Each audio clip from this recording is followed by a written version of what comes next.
Wife of Abhinandan part 41. మను ఇంద్రాణి వాళ్లతో మాట్లాడి పైకి వస్తూ ఇప్పుడు అభి గారు ఎలా రియాక్ట్ అవుతారో, ఆయన అడిగే ప్రశ్నలకు నేను ఎలా జవాబు చెప్పాలి, నేను కావాలి అని అమ్మమ్మ అడగగానే ఒప్పుకున్నాను అని అంటే ఏం చెప్పాలి, నా గురించి తప్పుగా అనుకుంటారా, ఇప్పటికే నా మీద కోపంగా ఉన్నారు, ఇక ఇప్పుడైతే ఇంకా కోపంతో ఉంటారేమో అని అనుకుంటూ మెల్లిగా డోర్ ఓపెన్ చేసి లోనికి వస్తూ రూమ్ లోనికి చూసి షాక్ తో అలాగే చూస్తూ ఉన్నది. అభిని చూస్తూ మెల్లగా నడుచుకుంటూ అభి దగ్గరకు వచ్చే అభి గారు అని పిలిచింది. అయినా అభి తన వైపు చూడకపోవడంతో ఇంకాస్త ధైర్యం చేసి కొంచెం ముందుకు జరిగి అభి మీద చెయ్యి వేయబోతూ ఉండగా అభి కళ్ళు తెరిచాడు. అంతే, ఇక మను చెయ్యి అక్కడే ఆపేసి అలాగే బిగుసుకుపోయి చూస్తూ ఉన్నది. అభి తన తలకు పెట్టుకున్న హెడ్సెట్ తీస్తూ, హే మెంటల్, ఇక్కడ నా మొహంలో ఏమన్నా బొమ్మలు ఆడుతున్నాయా ఏమిటి, అలా చూస్తున్నావు అని అడిగాడు. అభి అలా అనటంతో తేరుకొని తన చేతిని వెనక్కు తీసుకొని తల కిందకు దించి చూస్తూ ఉన్నది మన. ఏమిటి, ఇప్పుడు ఏం కావాలి, నన్ను కాసేపు కూడా ప్రశాంతంగా ఉండనివ్వవా, ఎప్పుడు ఇరిటేట్ చేస్తూ ఉంటావా అన్నాడు. అది అభి గారు, మీరు బాగానే ఉన్నారా అని అడిగింది మనం. లేదు, మాయరోగం వచ్చి బెడ్ పై ఉన్నాను, నువ్వు వచ్చి సపర్యలు చేస్తావా అన్నాడు అభి. చిచి, అవేం మాటలు అభి గారు, ఇంకెప్పుడు అలా అనకండి, వేళ కాని వేళ అసలు అలాంటి మాటలు అనకూడదు, మీకు చిన్న దెబ్బ తగిలినా నేను తట్టుకోలేను అంటూ కంటతడి పెట్టుకున్నదే మనం. అభి మనుని చూస్తూ, ఇప్పుడు నీకు ఏం కావాలి, ఎందుకు పని కట్టుకుని మరి వచ్చి డిస్టర్బ్ చేస్తున్నావు అని అడిగాడు. అభి గారిని ఇప్పుడు అడగటమే బెటర్ అని మనసులో అనుకుని అభి వైపు చూస్తూ, అభి గారు, మీకు నా మీద కోపంగా లేదా అని అడిగింది మనం. లేదు అని నీకు ఎప్పుడైనా చెప్పానా, నాకు నీ మీద ఇక్కడి దాకా ఉంది అని గొంతు పట్టుకుని చూపించి, నువ్వు నా పర్మిషన్ లేకుండా నా లైఫ్ లోనికి ఎంటర్ అయినప్పుడే అది ఇంకా పెరిగిపోయింది అని చెప్పాడు అభి. అభి గారు, నేను అడుగుతున్నది జరిగిపోయిన దాని గురించి కాదు, ఇప్పుడు ఈ రోజు జరిగిన దాని గురించి.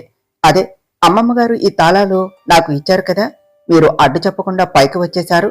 నేను ఫస్ట్ వద్దు అని చెప్పాను, కానీ అమ్మమ్మ ఒప్పుకోలేదు. తప్పనిసరి పరిస్థితుల్లో నేను ఒప్పుకున్నాను. అందుకనే మీరు నా మీద కోపంగా ఉన్నారేమో అని నేను పైకి వచ్చాను.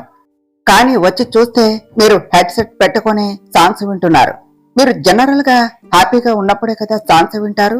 అందుకనే నేను చూస్తున్నది నిజమా లేక అబద్ధమా అని నాకే నమ్మబుద్ధి కాలేదు. అంటే మీకు నిజంగానే నా మీద కోపం లేదా, అమ్మమ్మ చేసిన పని మీకు ఇష్టమేనా అని తను అడగాలి అని అనుకున్నది అడిగేసి అభి వైపు చూసింది మనం. మనం మాట్లాడటం అయిపోయిన తర్వాత మెల్లగా పైకి లేచి, చూడు, నాకు నీ మీద ఉన్న ఫీలింగ్స్ ఎప్పటికీ మారవు. నా ఇష్టం లేకుండా నా లైఫ్ లోనికి వచ్చిన నిన్నే నా వాళ్ళ సంతోషం కోసం భరిస్తున్నాను. ఇంకా ఇంటి పెత్తనం నీకు అప్పగించడం అంటావా, అదంతా కూడా మా గ్రాని ఇష్ట ప్రకారమే జరుగుతుంది. గ్రాని నిన్ను ఇష్టపడుతుంది, అందుకనే నీకు అప్పగించింది.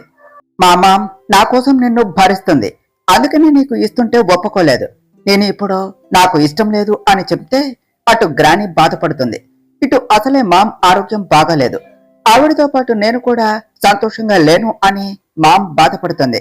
నా వలన వాళ్ళంతా బాధపడటం ఇష్టం లేక గ్రాని చెప్పిన దానికి ఒప్పుకున్నాను. మామ్ ముందు నీకు సపోర్ట్ చేసి మాట్లాడాను, అంతే తప్ప నీ మీద నాకేమీ కోపం తగ్గలేదు, ప్రేమ పొంగలేదు. పైగా గ్రాని నిన్ను బాగా నమ్ముతున్నది కదా, ఆ నమ్మకాన్ని నువ్వు కూడా ఎంతవరకు నిలబెట్టుకుంటావో చూద్దాము అని సైలెంట్ గా ఉన్నాను.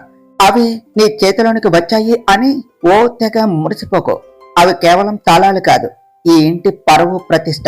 వాటిని పట్టుకుని తెగ తిప్పుకుంటూ తిరిగితే సరిపోదు. ఇంటిని ఎలా నడపాలో తెలియాలి, ఎప్పుడు ఎక్కడ ఎలా ఉండాలో తెలియాలి.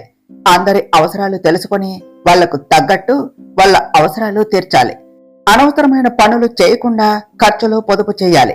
అవన్నీ నీకు ఎలాగో తెలియదు. 10 రోజుల్లోనే నా వల్ల కాదు అని మళ్ళీ నువ్వే గ్రాని చేతిలో పెట్టేస్తావు. అలాంటప్పుడు నేనెందుకు అడ్డుపట్టాం అని సైలెంట్ గా వచ్చేశానే తప్ప నువ్వు అనుకున్నట్టు కాదు. నీ మీద కోపం లేక కాదు. ఇంకా ఇప్పుడు నువ్వు ఇవన్నీ చేయలేక, అన్ని పనులు మేనేజ్ చేయలేక అవస్థపడటం అనేది ఇమాజిన్ చేసుకుంటే నాకు పిచ్చ నవ్వొచ్చింది. అందుకనే ఇలా ఎంజాయ్ చేస్తున్నా అని చెప్పాడు అభి. అంటే అభి గారు, నేనే ఏదో ఊహించుకున్నానా, నేను రాగానే నన్ను తిడతారు ఇంకా కొడతారేమో అనుకున్నాను అన్నది మనం. అంటే నువ్వు అనుకున్నది జరగలేదు అని బాగా ఫీల్ అయినట్టున్నావు. పోనీ నువ్వు అనుకున్నది చేసేద్దామా అన్నాడు అభి. అభి గారు, మీ ఇష్టమే నా ఇష్టం అండి. నేను ఇది ఒక్కటే కాదు, ఇంకా ఎన్నెన్నో అనుకున్నాను. వాటిని కూడా చేసేద్దామంటే నేను రెడీ అని చెప్పింది మనం. హే, నీకు బాగా ఎక్కువైందే, ఊరుకుంటున్నాను కదా అని రెచ్చిపోతున్నావు అన్నాడు అభి. హా, మరి మీరు మాత్రం ఎక్కువ ఊహించుకోవటం లేదా అభి గారు? ఎట్టెట్టా?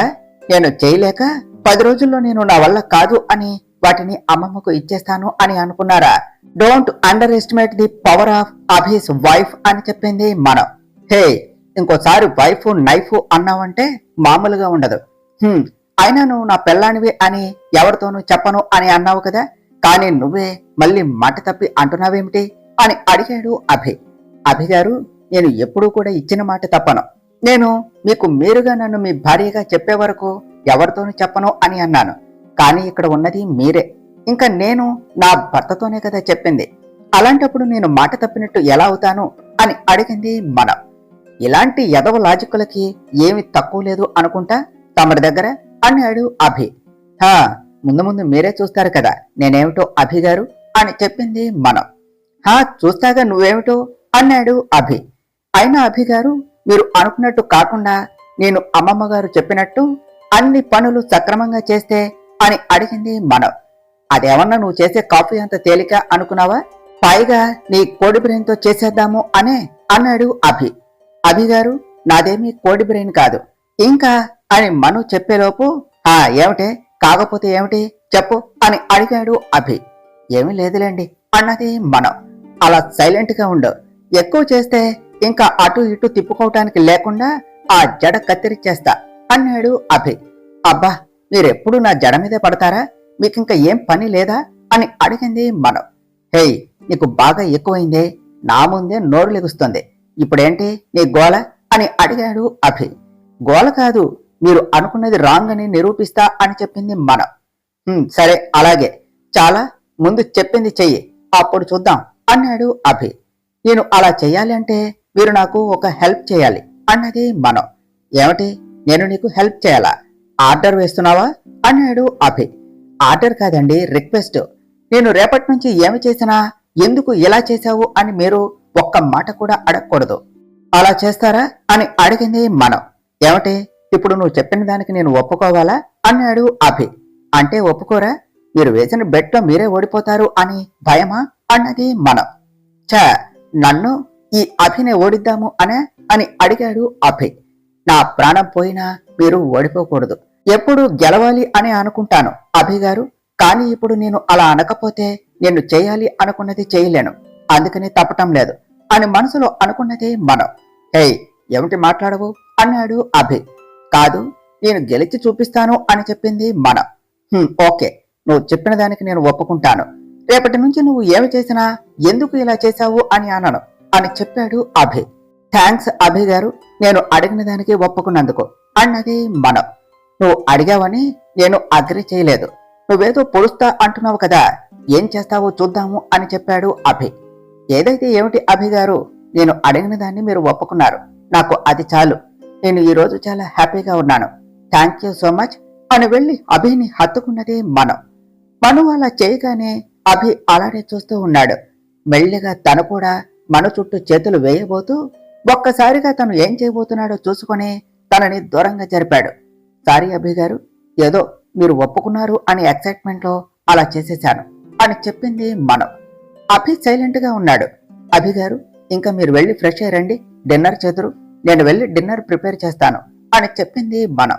నాకొద్దు, నువ్వు వెళ్ళు అన్నాడు అభి. అభి గారు, నా మీద కోపం ఉంటే అది నా మీదే చూపించండి, కానీ ఆకలి మీద ఎందుకు చూపించటం? నన్ను మీరు తిట్టినా కొట్టినా సంతోషంగా భరిస్తాను, కానీ మీరు ఇలా తినకుండా ఉంటే నా వల్ల కాదు. అభి గారు, ముందైతే తిని ఆ తర్వాత మీ ఇష్టం వచ్చినట్టు చేయండి అని అభి చెయ్యి పట్టుకుని టవల్ ఇచ్చేసి వాష్రూమ్ కు తీసుకుని వెళ్లి వదిలి డిన్నర్ ప్రిపేర్ చేయడానికి కిందకు వెళ్ళింది మనం వెళ్ళగానే అభి డోర్ క్లోజ్ చేసి అద్దంలో తనని తాను చూసుకుంటూ, బుద్ధుందా, అది అలా చేయి పట్టుకుని తీసుకుని వెళ్తుంటే హచ్చి కుక్క పిల్లలాగా వెనకే వస్తావా? దానికి నేను దూరంగా ఉండాలి అని అనుకున్నా, అది నాకు దగ్గరగా వస్తుంది. ఇకపై దాన్ని కూడా నాకు దూరంగా ఉంచాలి, లేకపోతే ఏమైనా జరగచ్చు అని తల విదుల్చుకుంటూ ఫ్రెష్ అవటానికి వెళ్ళాడు అభి. మను కిందకు వెళ్లి అభికి ఇష్టము అని తన కోసం బటర్ పన్నీర్ మసాలా చేసింది. డిన్నర్ ప్రిపేర్ చేయటం కంప్లీట్ చేశాక తనే వెళ్లి అందరినీ పిలిచింది. ఇంద్రాణి వాళ్లకు రావటం ఇష్టం లేకపోయినా అభి ముందు రాకపోతే బాగోదు అని వచ్చి కూర్చున్నారు. మనుని దగ్గరుండి వాళ్లకు వడ్డించింది. అభికి దగ్గరుండి అభి గారు ఇది వేసుకోండి అది వేసుకోండి అని కొసరి మరి వడ్డిస్తూ ఉంటే అభి అందరి ముందు ఏమీ అనలేక లేని నవ్వు తెచ్చుకుని నవ్వుతూ తింటూ ఉన్నాడు. ప్రీతి ఇంద్రాణి వాళ్ళు అభి మను అలా నవ్వుతూ మాట్లాడుకోవటం చూసి కోపంతో రగిలిపోతూ పైకి చూపించలేక తినలేక తింటూ ఉన్నారు. అందరూ తినటం కంప్లీట్ అయ్యాక వాళ్ళంతా వెళ్ళిపోతూ ఉంటే ఆగండి అని పిలిచింది మను. అందరూ ఏమిటి అన్నట్టు చూశారు. నేను మీ అందరితో ఓ 10 నిమిషాలు మాట్లాడాలి. అందరూ వచ్చి అక్కడ కూర్చుంటే మనం కాసేపు మాట్లాడుకుందాం అని చెప్పింది మను. అర్ధరాత్రి పూట మధ్యలో దరువు అని ఇప్పుడు మాట్లాడుకోవటం ఏమిటి అని అడిగింది ఇంద్రాణి. అయ్యో అత్తయ్య గారు, నేను మాట్లాడటం కాదు, అభిగారే మీతో మాట్లాడమన్నారు. ఏమి అభిగారు, మీరే చెప్పారా అని అభి వైపు చూసింది మను. ఇది మళ్ళీ ఏదో చేస్తుంది అని అనుకుని హామా మైత్రి నన్ను అడిగింది, నేనే తనని మాట్లాడమన్నాను. మైత్రి, నువ్వేం చెప్పాలనుకుంటున్నావో అది చెప్పు అని తనని మింగేసేలా చూశాడు అభి. హిహిహి అని అభి వైపు చూసి, మళ్ళీ మీకు సపరేట్ గా చెప్పాలా, ఒకసారి చెప్పారుగా రండి అని ముందుకు నడిచింది మను. అందరూ తన వెనకే వచ్చి సోఫాలో కూర్చున్నారు. అభి కూడా ఏం చెప్తుందా అని వచ్చాడు. మను అందరి వైపు చూసి, అమ్మమ్మ, నేను ఇప్పుడు ఏమన్నా తప్పుగా మాట్లాడితే నన్ను క్షమించండి. కానీ మీరు నాకు ఒక బాధ్యత అప్పగించారు. నేను అది సవ్యంగా చెయ్యాలి అంటే నాతో పాటు ఇంట్లో వాళ్ళు కూడా దానికి తగ్గట్టుగా ఉండాలి. అందుకనే నేను ఏం చెయ్యాలి అని అనుకుంటున్నానో చెప్తున్నాను అన్నది మనం. ఏం చెప్పాలి అనుకుంటున్నావో చెప్తే మేము వెళ్తాము, ఏమిటి సోది మాకు అన్నది ప్రీతి. కాసేపు ఆగితే నీకే అర్థమవుతుంది ప్రీతి, ఎందుకంత తొందర?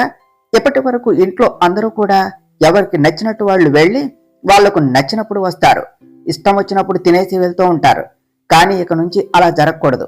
కనీసం రోజులో ఒక్కసారైనా అందరం కలిసి భోజనం చేయాలి. అండ్ అలాగే ఇంట్లో పెద్దవాళ్ళు ఇంకా హార్ట్ పేషెంట్స్ ఉన్నారు అని చెప్పింది మనం. మను అలా అనగానే ఇంద్రాణి కోపంగా చూసింది. అయినా మను పట్టించుకోకుండా అందుకనే నైట్ డిన్నర్ షార్ప్ 8కి చేయాలి. అంటే అందరూ ఎన్ని పనులు ఉన్నా కూడా ఆ టైంకి ఇంటికి రావాలి. ఆ తరువాత కావాలి అంటే మీరు మళ్ళీ బయటకు వెళ్ళొచ్చు.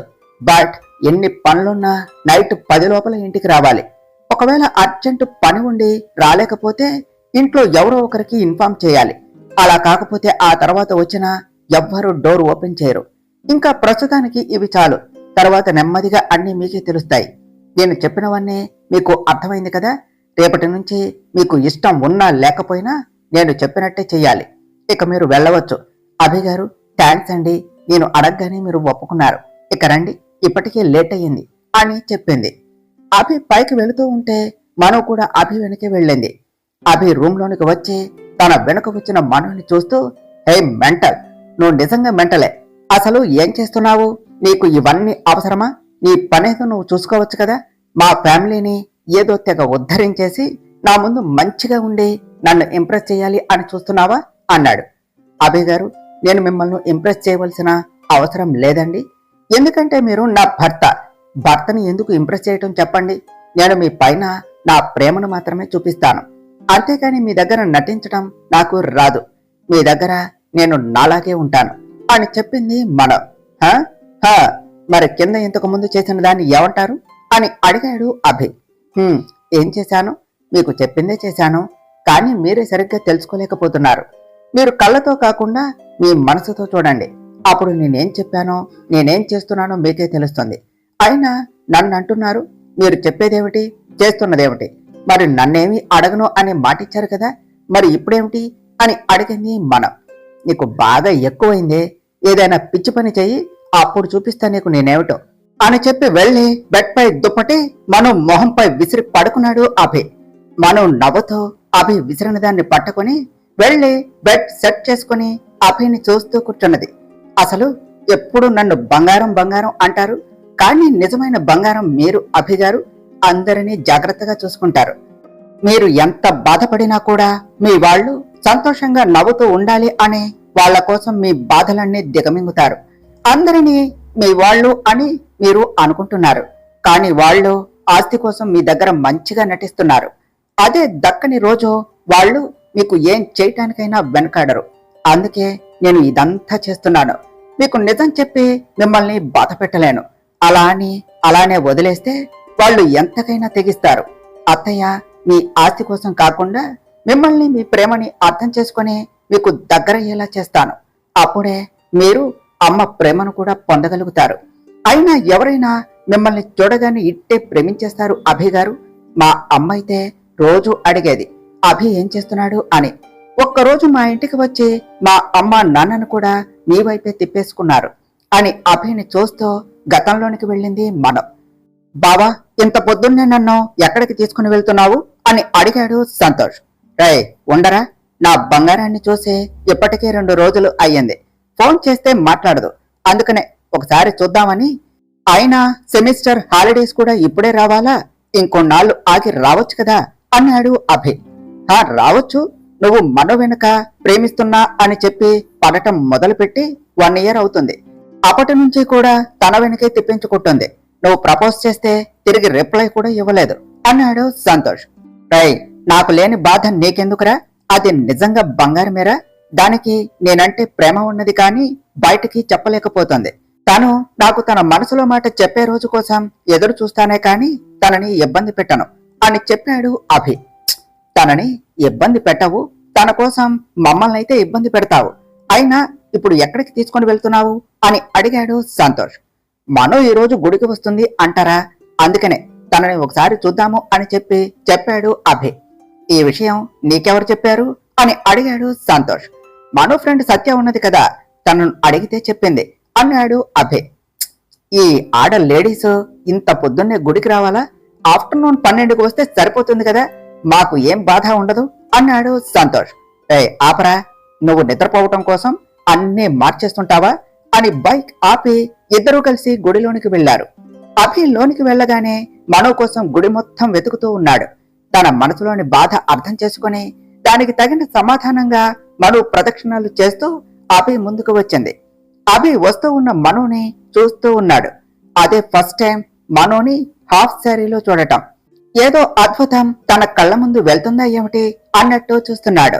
రెడ్ కలర్ హాఫ్ శారీ వేసుకుని చక్కగా ముద్ద మందారంలా ఉంది తన కళ్ళకి. తనని చూస్తూ తన వెనకే అడుగులు వేస్తూ వెళ్తూ ఉన్నాడు. మనో గుడికి వచ్చినా ఎందుకో ముభావంగానే ఉన్నది. శాంతి గారు ఎందుకు అలా ఉన్నావు అని అడిగితే ఏమీ లేదు అని చెప్పి ప్రదక్షిణలు చేయటానికి వచ్చింది. మాటిమాటికి ఫోన్ వైపు చూస్తూ చూస్తే బంగారం, నువ్వంటే నాకు ప్రేమ తొక్క అని మాటలు మాత్రం చెప్తాడు. అరే 2 రోజులైంది, నిన్న 2 టైమ్స్ కాల్ చేశాడు, నేను లిఫ్ట్ చేయలేదు అనుకో, అందుకని ఇక చేయటం మానేస్తాడా? చూడగానే ప్రేమ అని మాత్రం వెంట తిరుగుతాడు, కనీసం మాట్లాడటం కూడా తెలియదు అని అభిని తిరుగుతూ ఉన్నది. అభి మను వెనక వెళుతూ మను మాట్లాడే మాటలు అన్ని వింటూ నవ్వుకుని తన వెనకాలే వెళుతూ ఉన్నాడు. మను కూడా గుళ్ళోనికి వెళ్లి దర్శనం చేసుకుని వాళ్ళ అమ్మగారితో పాటు బయటకు వచ్చేసింది. గుళ్ళో ఉన్నంతసేపు కూడా అభి మను వెనకే తనకు కనిపించకుండా తిరుగుతూ ఉన్నాడు. మను, ఏమిటి రోజు గుడి కంటే హడావిడిగా ఉండేదానివి, మరి ఈ రోజు ఏమిటి ఇలా ముభావంగా ఉన్నావు అని అడిగారు శాంతి గారు. అమ్మో, అమ్మకు డౌట్ వస్తుంది అని అనుకుని అదేమీ లేదమ్మా, ఏదో కొంచెం హెడాక్ గా ఉంది అంతే అని టెన్షన్ గా చెప్పేసి కొంచెం ఫాస్ట్ గా నడిచింది మనం. టెన్షన్ లేదంటూనే నువ్వు పడుతున్న టెన్షన్ చూస్తేనే తెలుస్తుంది ఏదో ఉంది అని అనుకుంటూ మను వెనకే వచ్చారు శాంతి గారు. అభి కూడా వాళ్ళని ఫాలో అవుతూ మను వెనకే ఇంటి దగ్గరకు వెళ్ళాడు. గుడి దగ్గరే కావటంతో మను నడుచుకుంటూ ఫాస్ట్ గా ఇంట్లోనికి వెళ్లిపోయింది. అభి మను కోసం తన వెనకే వస్తూ తమ ఇంట్లోనికి వెళ్లిపోవటంతో అక్కడే మను ఇంటి ముందు ఉండి చూస్తూ ఉన్నాడు. మను ఎంతసేపటికి బయటికి రాకపోవటంతో మను కోసం అక్కడే వెయిట్ చేస్తూ ఉన్నాడు. మను అప్పుడే టెర్రస్ పైకి వచ్చి పైకి చూస్తూ ఉన్నది. తనని ఎవరో చూస్తూ ఉన్నట్టుగా అనిపించి, పైగా గుండెల్లో ఏదోలా ఉండటంతో తను అనుకున్నది నిజమా కాదా అని చుట్టూ చూసింది. అక్కడ తనకు ఎదురుగా అభి నిలబడి ఉండటం చూసి తను భ్రమపడుతున్నానేమో అని ఒకసారి కళ్ళు నలుపుకుని చూసింది. అయినా కూడా అభి అక్కడే ఉండి తననే నవ్వుతూ చూడటం చూసి నిజమేనని కన్ఫర్మ్ చేసుకుని ఫాస్ట్ గా కిందకు వెళ్ళింది. పైన మను చేసే చేష్టలు చూసి నవ్వు ఆపుకోలేక నవ్వుతూ చూస్తూ ఉన్నాడు అభి. మను ఫాస్ట్ గా కిందకు వచ్చి అభి దగ్గరకు వెళ్లి, ఓయ్ నువ్వేమిటి ఇక్కడ, ఎందుకొచ్చావు అని అడిగింది. నేను ఎందుకు వచ్చానో తర్వాత చెప్తా కానీ నువ్వు మాత్రం ఈ హాఫ్ శారీలో సూపర్ గా ఉన్నావు బంగారం అని తన నడుం వైపు చూశాడు అభి. ఓయ్ ఏమిటి అలా చూస్తున్నావు అన్నది మనం. ఇన్నాళ్ళు నెలవంక ఆ పైన ఆకాశంలోనే ఉంటుంది అని అనుకున్నాను, కాని కాదు అని నిన్ను చూస్తేనే తెలుస్తుంది బంగారం. అయినా ఇన్నాళ్ళు ఇంత అందాన్ని నాకు కనిపించకుండా దాచావా బంగారం అన్నాడు అభి. మనం అభి వైపు కోపంగా చూసింది. బంగారం నిజం చెప్తే మీ ఊర్లో కోపంగా చూస్తారా? అయినా ఒకసారి శారీ కట్టుకోవచ్చు కదా బంగారం. పైగా నువ్వు గ్రీన్ కలర్ శారీలో చాలా బాగుంటావు తెలుసా. పచ్చని పూల తోటలో మెరిసే ఎర్రని ముద్ద బంగారంలా ఉంటావు. నా కోసం ఒకసారి కట్టుకోవచ్చు కదా అని అడిగాడు అభి. అభి నువ్వు బాగా ఎక్కువ చేస్తున్నావు అని మను ఓణ్ణి సర్దుకున్నది నడుం కనపడకుండా. బంగారం నువ్వు మరీ అంతా సర్దుకో మాకు, అయినా చూస్తున్నది నేనే కదా, ఎవరో పరాయివాడు చూసినట్టు ఆ కంగారెందుకు అన్నాడు అభి. నువ్వైతే మాత్రం ఇలా అందరి ముందు చూసేస్తావా అన్నది మనం. అంటే ఎవరూ చూడకపోతే నీకు ఓకేనా బంగారం అని హస్కీగా అన్నాడు అభి. హే నేను ఆ ఉద్దేశంతో అనలేదు అని చెప్పింది మనం. నువ్వు ఏ ఉద్దేశంతో అన్నావో నాకు తెలుసులే బంగారం. అయినా ఏమిటి పొద్దున్న గుళ్ళో నన్ను ఓ తెగ తిట్టేస్తున్నావు, అంత గుర్తుకొచ్చానా? మరీ అంత గుర్తుకొచ్చినప్పుడు ఫోన్ చేసి మాట్లాడవచ్చు కదా, నేను వద్దు అంటాను చెప్పు అన్నాడు అభి. ఏమిటి నువ్వు గుడికి కూడా వచ్చావా అని అడిగింది మనం. అదేం క్వశ్చన్ తింగరి బంగారం, నీ కోసం ఎక్కడికైనా వస్తాను. అసలు గుళ్ళో నేను నీ పక్కనే ఉన్నాను, మేడం గారు మమ్మల్ని తిట్టుకోవటంలో పడి నన్ను గమనించలేదు అని చెప్పాడు అభయ్. గుళ్ళో అన్న మాటలన్నీ వినేశాడా? ఓసే ఒక్కసారి కూడా పక్కన ఎవరున్నారో చూసుకోవా? అప్పటికి అనిపించింది గుళ్ళో వీడు అక్కడే ఉన్నాడు అని. కానీ ఎందుకొస్తాడులే అని కొట్టిపడేశా. ఇప్పుడెలా కవర్ చేయాలి, లేకపోతే నన్ను ఆడుకుంటాడు అని ఆలోచిస్తూ ఉన్నదే మనం. ఓయ్ బంగారం ఎలా కవర్ చేయాలి అని ఆలోచిస్తున్నావా? నీకు అంత కష్టం ఎందుకులే కాని ఏమిటి ఈ రోజు స్పెషల్, మేడం గారు ఇలా తయారయ్యారు అన్నాడు అభయ్. అదేమీ లేదు, నార్మల్ గా గుడికి వెళ్ళాలి అని అంతే, ఇంకా చాలు, నువ్వు ఇక్కడి నుంచి వెళ్ళిపో, ఎవరైనా మనల్ని ఇలా చూస్తే బాగోదు ప్లీజ్ అన్నది మనం. అబ్బా బంగారం అంత క్యూట్ గా ఫేస్ పెట్టకు, ముద్దు పెట్టేస్తే నీకే ఇబ్బంది, మళ్ళీ ఎందుకు ఇలా చేశాను అని నన్ను అంటే కాదు ముందే చెప్తున్నా అన్నాడు అభి. అభి సీరియస్, గో ఫాస్ట్, అమ్మ నాన్న చూస్తే ప్రాబ్లం అవుతుంది అని చెప్పింది మనం. ఇంటిదాకా వచ్చాను, కనీసం లోనికి పిలిచి కాఫీ టిఫిన్ పెడదాం అని లేదు అన్నాడు అభి. హా మరి నువ్వు ఈ ఇంటి అల్లుడివి, రాగానే రాబాబు అని పిలిచి లోపల కూర్చోబెట్టి సకల మర్యాదలు చేసి పెడతారు అన్నది మనం. ఇప్పుడు కాకపోయినా రేపు ఫ్యూచర్ లో నేనే కదా బంగారం, పిలవటంలో తప్పులేదులే అన్నాడు అభి. శాంతి గారు మను కోసం వెతుకుతూ బయటకు వచ్చి, మను బయట ఎవరితో మాట్లాడుతున్నావు అంటూ దగ్గరకు వచ్చారు. అయ్యో అమ్మ చూసేసింది, ఇప్పుడు ఎలా, నీకు చెప్తూనే ఉన్నా విన్నావా, ఇప్పుడు చూడు అమ్మ చూసింది అన్నది మనం. ఏముంది కాబోయే అల్లుడు అని చెప్పు, ప్రాబ్లం సాల్వ్ అని చెప్పాడు అభి. అప్పుడు నాకు చేస్తారు పెళ్లి అన్నదే మనం. మనకి కావాల్సింది అదే కదా అన్నాడు అభి. అబ్బా నువ్వు కాసేపు సైలెంట్ గా ఉండు అన్నదే మనం. మనం బయట ఏం చేస్తున్నావు, ఈ అబ్బాయి ఎవరు అంటూ అభి వైపు చూశారు శాంతి గారు. తరువాత ఏమి జరిగిందో నెక్స్ట్ పార్ట్ లో తెలుసుకుందాం ఫ్రెండ్స్. డియర్ ఫ్రెండ్స్, మీకు గనక ఈ కథ నచ్చినట్లయితే మీ అభిప్రాయాలను కామెంట్ల రూపంలో తెలియచేయండి. ఈ వీడియోను లైక్ చేయండి, షేర్ చేయండి, మా ఛానల్ను సబ్స్క్రైబ్ చేసుకోండి ఫ్రెండ్స్. Thank you.